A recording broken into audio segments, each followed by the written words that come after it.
Now, do you discuss nutrition with the physicians, physical activity, or do you tell them to take people in as part of your team as a dietitian, have that person available for you, or a physical therapist?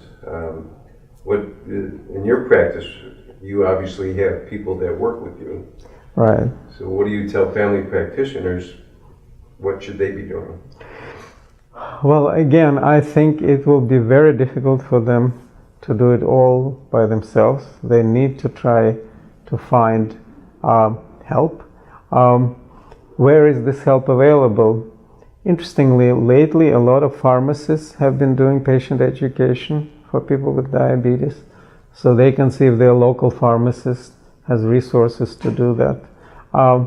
Most medical centers will have a diabetes education program. It may vary in terms of scope of the program, but there usually will be educators available. Nurses would teach self-care, like glucose monitoring, foot care, and so on. And nutritionists would focus on nutrition. Exercise physiologists are very difficult to find. We have one in our program. But exercise advice is very important. Sometimes personal trainers in health clubs can do that for the patient. Of course, it has to be done carefully, so the level of effort is assessed individually for each patient. So since many of them are at risk for heart disease or have heart disease, this can be done very carefully. Having said all that, inevitably a physician will discuss all this with the patient. These patients stay with us for decades, you know.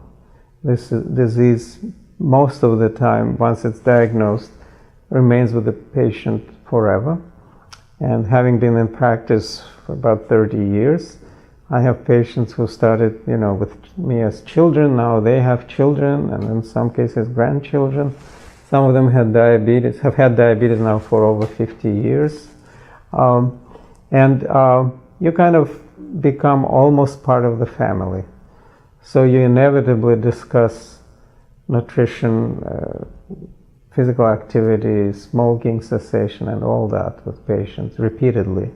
Nothing will happen, you know, with one visit, which is also good to know and to reassure the patient on that first visit that we will not address all of their problems on that first visit. Sometimes patients think, I'm going to see a doctor, all my issues will be resolved. I usually tell them, we're going to be doing this for the next however many years you'll stay with me, and we'll do some today, a little more tomorrow, and we'll keep going.